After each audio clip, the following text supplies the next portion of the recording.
მოგესალმებით მეგობრებო. მე მინდა გავცე ორ გავრცელებულ კითხვას. პირველი კითხვა არის თუ როდის არის აღდგომა და მეორე კითხვა არის თუ როდის არის შობა.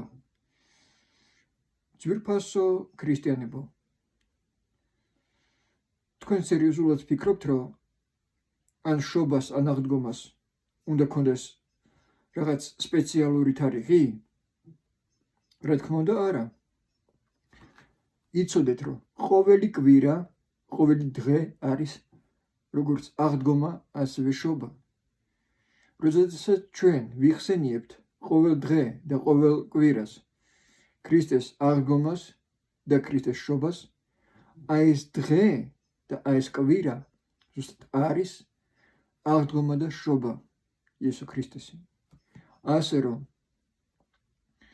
ფიქრობთ ზედმეტად თუ რომელი თარიღი არის შობა ან რომელი თარიღი არის აღდგომა.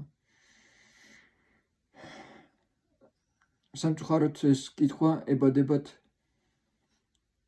ჭეშმარიტ ქრისტიანებს და სხვათა შორის სამღვდელოებაშიც ბევრი ფიქრობს ამაზე, თუ რომელი თარიღი არის სწორი და რომელი არის არასწორი.